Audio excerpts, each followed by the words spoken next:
Aujourd'hui, je vais t'amener à travers un processus créatif surprenant pour créer une page de art journaling. On va explorer une technique avec des acryliques, des pochoirs et du gesso, mais surtout, on va, on va voir comment transformer ces techniques en véritable expérience créative.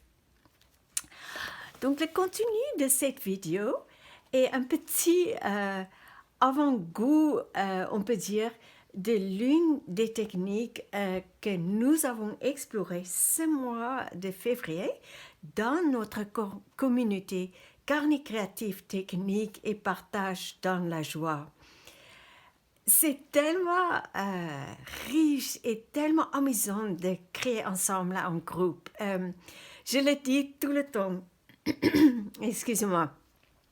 Parce que nos séances sont remplies de rire et de joie et de merveilleuses surprises lorsque chacun ou chacune partage ses créations à la fin d'une séance.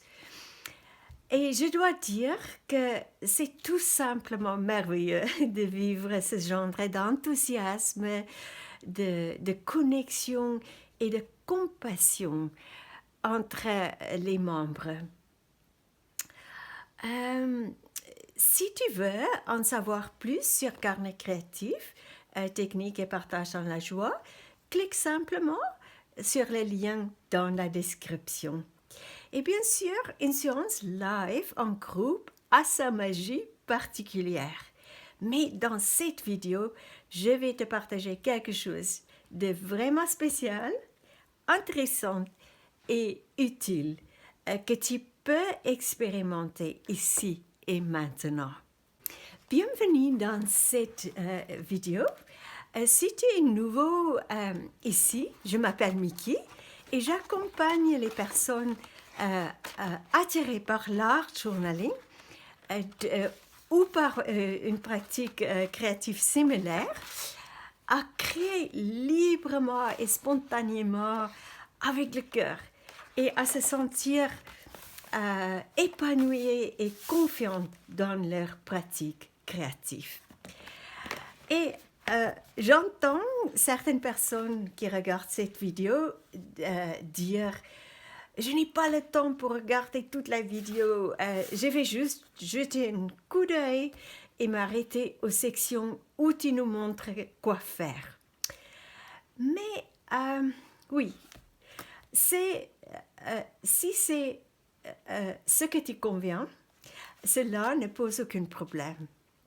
Cependant, je veux que tu réalises que tu risques de passer à côté du véritable but de cette vidéo, qui est de te montrer un processus où tu apprendras des techniques intéressantes, où je t'encourage à créer à partir d'un espace de calme et de présence, où pendant un bref instant, tu laisses l'agitation de la vie quotidienne de côté et où tu savoures un moment précieux rien que pour toi, en exprimant dans ton journal quelque chose de beau ici et maintenant.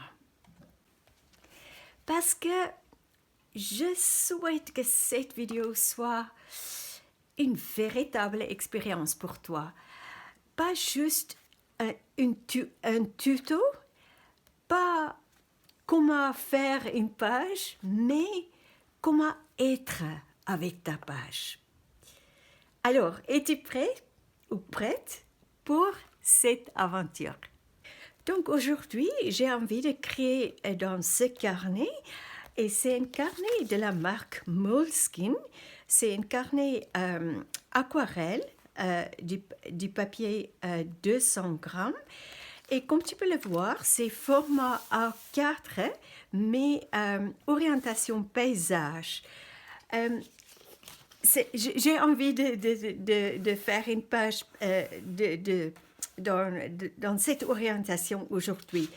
Si tu as tu n'as qu'un carnet orientation portrait. Tu peux l'utiliser aussi, soit tu peux le faire la création comme ça, donc cette orientation, ou tu peux simplement tourner ton carnet comme ça. Donc ça, c'est un carnet que j'aime beaucoup. Et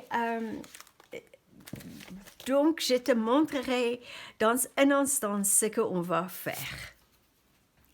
À tout de suite. Ce que je vais donc utiliser, c'est deux couleurs acryliques. Là, j'ai choisi un magenta et un jaune indien. Excuse-moi. De la marque Le Franc Bourgeois. C'est une très bonne marque. Il te faut aussi un pochoir. Il te faut des langettes et il te faut un pinceau pour appliquer la peinture. Une bonne idée aussi, c'est de mettre ici en dessous un papier brouillon pour protéger donc la page en dessous. Donc à tout de suite pour la suite.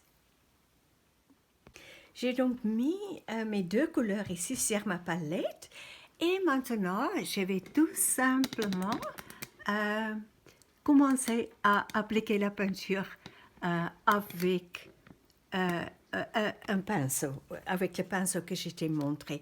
Et je vais faire moitié de la page avec le magenta et l'autre moitié avec le jaune.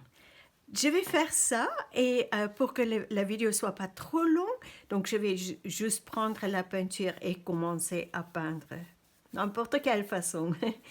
Le plus important, c'est de prendre plaisir et d'observer comment la page change, la page blanche qui se change en quelque chose de beau.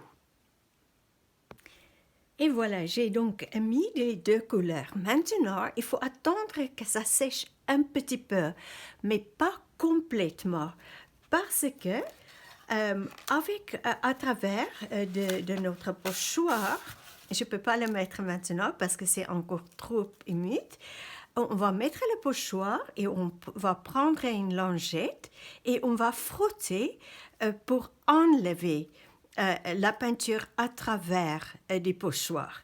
Donc tu vas voir, ça fait un très bel effet, un très beau rendu.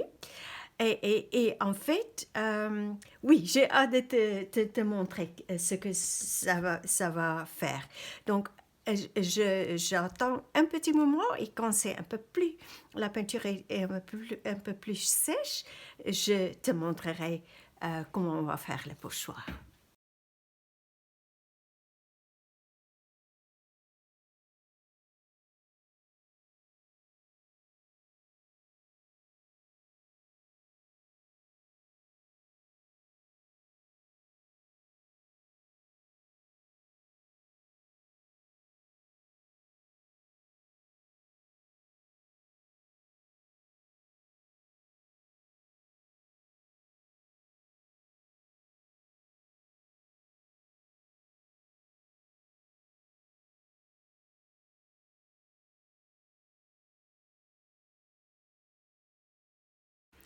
Et voilà, tu vois comme c'est beau. Et donc, le fait que j'ai fait d'abord ce côté où il y a le magenta et ensuite le côté sur j'ai fait le pochoir sur le jaune. En fait, il y avait encore un petit peu de... J'ai nettoyé le pochoir après que j'ai fait donc ce côté, mais il y avait encore un tout petit peu de peinture magenta sur le pochoir et ça a fait vraiment une très belle... moi, j'aime beaucoup cette texture, on peut dire, que ça a fait. Et maintenant, avant qu'on peut continuer avec la prochaine étape, il faut attendre que la peinture sèche. Donc, à tout de suite. Et voilà, je pense que la peinture est bien sèche maintenant. Et oui, maintenant, place à la partie surprise. Je ne me souviens pas plus exactement de ce que j'ai dit au début de la vidéo, mais je crois avoir mentionné un processus surprenant et une véritable expérience créative. Eh bien, nous y voilà. Certaines personnes pourraient dire « Quoi? Non, je ne fais pas ça !» Et d'autres seront peut-être simplement curieuses de voir ce qui va se passer. Alors, je t'encourage à rester curieux et à jouer le jeu parce que il est possible il est impossible de prédire exactement ce qui va se passer. Et au fond, n'est-ce pas ça qui est merveilleux quand on est en train de créer dans nos journaux? Oui. Alors, pour la prochaine étape, tu auras besoin du gesso. Donc, j'utilise le gesso de Liquitex. C'est un gesso pas trop épais. Et tu auras besoin d'un pinceau, 2 pochoirs, parce je vais mettre un ici et un autre là, et aussi des lingettes. Alors, on y va. Donc, comme j'ai dit, peut-être tu vas dire non, je ne fais pas ça. Donc, je vais mettre un peu de gesso sur ma palette ici à côté. Et je vais couvrir la page avec du gesso.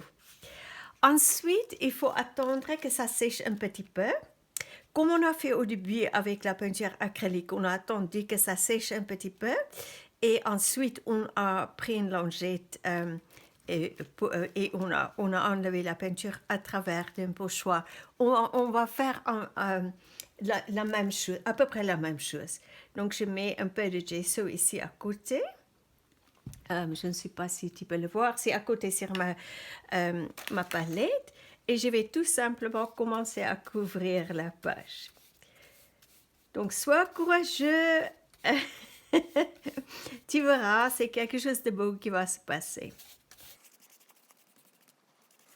Je sais que c'est un peu effrayant pour certaines personnes, mais c'est comme ça. Alors, ce n'est pas nécessaire de le couvrir complètement. On peut juste faire comme ça. Oh, il y a... c'est un petit poil de mon chat. Et on va faire pareil ici.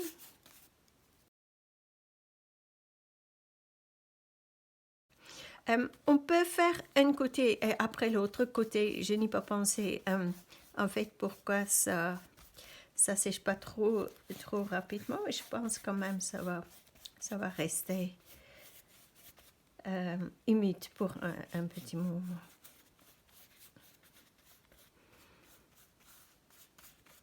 Oui, ce sera nécessaire de le laisser un tout petit peu et je vais revenir quand c'est un peu plus sec.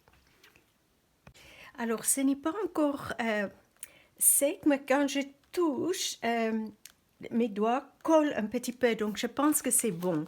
Donc, on va commencer avec ce côté et je vais mettre donc ce papillon. Et tu vois, c'est une masque, c'est pas un pochoir parce qu'il n'a pas de bordure autour.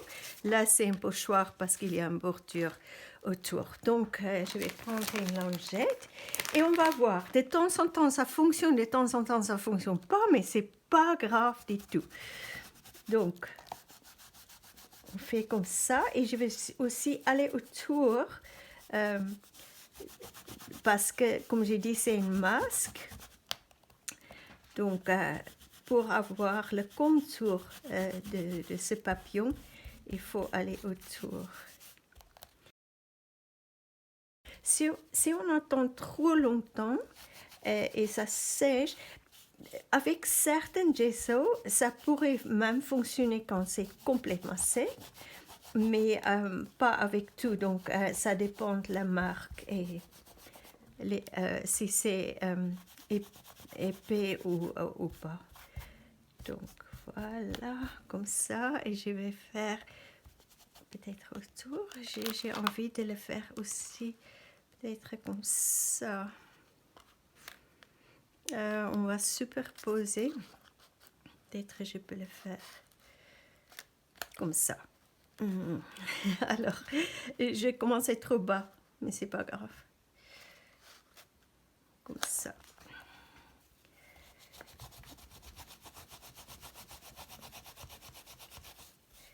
Et il faut toujours prendre une lingette humide.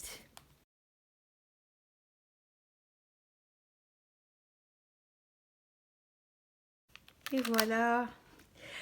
Donc, tu vois, ça vaut le coup de prendre des risques. Et maintenant, je vais faire ça ici.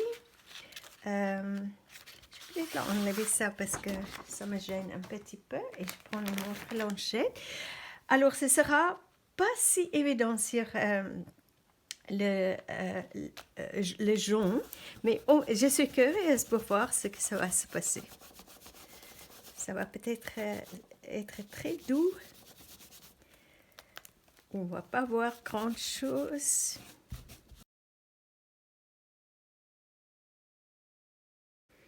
Le moment pour voir. Et voilà. Donc, c'est tout un autre rendu. Mais ça fait une texture assez intéressante. On ne voit pas vraiment le cœur, mais ça fait vraiment une texture super et intéressante. Donc, maintenant, ce que tu peux faire, c'est de bien regarder tes deux pages, de revivre un petit peu de ce que tu as fait et de te demander comment je me ressens à ce moment. Est-ce qu'il y a un mot qui arrive dans ton imagination qui peut décrire un mot ou une phrase qui peut décrire ton expérience. Et quand c'est sec, quand cette page est sèche, là où le gesso ou la peinture est complètement sèche, tu peux écrire quelque chose ici sur cette page qui décrit un petit peu de ton expérience créative avec cette technique. Je suis de retour et juste au point que où j'étais juste au point d'écrire quelque chose sur la page, que j'ai remarqué cette couleur jaune, c'est un jaune azo foncé. Et je me suis dit, hey, si on prend une éponge et on ajoute à travers de ce pochoir, on ajoute quelque chose d'autre à cette création. On va voir ce que ça va donner. Et en fait, j'ai envie d'ajouter un tout petit peu de ça à côté. Donc ça, c'est un ocre d'or. Peut-être que ça va être intéressant ou non, on va découvrir ensemble. Donc, je mets ça à côté. Donc, je mets les couleurs sur ma palette et je vais prendre cette petite éponge. Je vais juste voir, ils sont un peu usés, mais c'est pas grave. Je pense que ça va fonctionner. Ok, on va voir. J'espère que tu es aussi curieux parce que moi, je suis très curieux maintenant ce que ça va donner. Et de nouveau, c'est un masque, pas un pochoir. Donc, il n'y a pas de bordure autour. Mais on peut gérer tout cela. Donc, je vais d'abord faire le jaune. Et ensuite, on va ajouter un peu de cette couleur dorée. Ocre d'or. Ça s'appelle ocre d'or. Et avec ce masque, c'est toujours un peu compliqué parce que ça rebondit. Et là, je vais donc prendre ça et par ici et par là, ajouter un petit peu d'autres couleurs.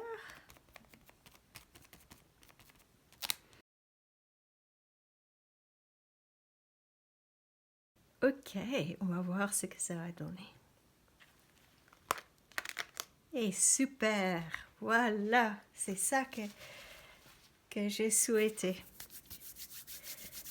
Et maintenant, j'ai une autre petite idée, donc à tout de suite.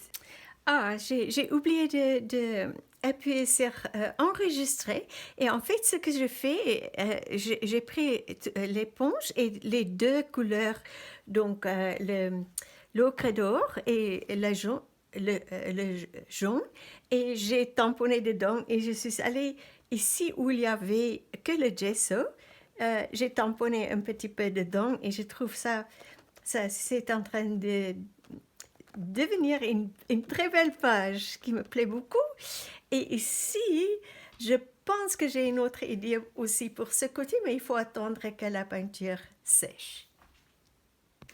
Maintenant, je vais te montrer aussi une petite technique. Pendant que la peinture est moitié sèche, on peut appuyer avec un sopalin et ça fait, je ne suis pas sûre si on va le voir sur la vidéo, mais ça fait une belle petite texture. Ça enlève un peu la couleur, tu peux voir ici, ça enlève la couleur. Et en fait, ça fait vraiment une belle texture dans les endroits où c'est encore un petit peu humide.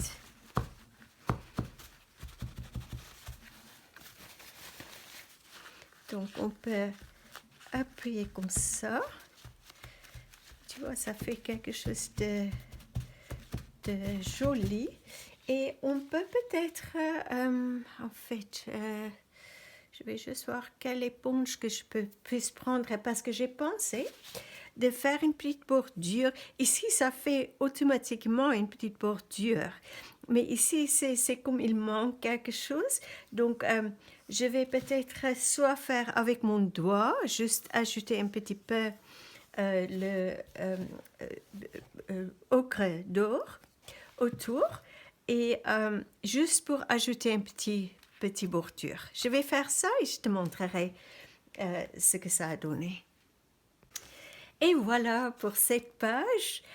Donc, je vais juste t'expliquer ce que j'ai ajouté. J'ai donc pris un doigt, j'ai mis la couleur ocre d'or à côté et j'ai pris mon doigt et je suis allée autour ici et j'ai frotté un petit peu. Et ensuite, oui, en fait, c'est tout. Donc, j'espère que cette technique t'a inspiré, mais surtout que tu t'es offert un vrai moment de présence en la découvrant. Si tu testes ce processus dans ton propre journal, je serais vraiment ravie de savoir ce qui s'est passé pour toi. Et rappelle-toi, ce n'est pas seulement comment faire une page, mais comment être avec elle. Alors, à très bientôt pour une nouvelle aventure créative.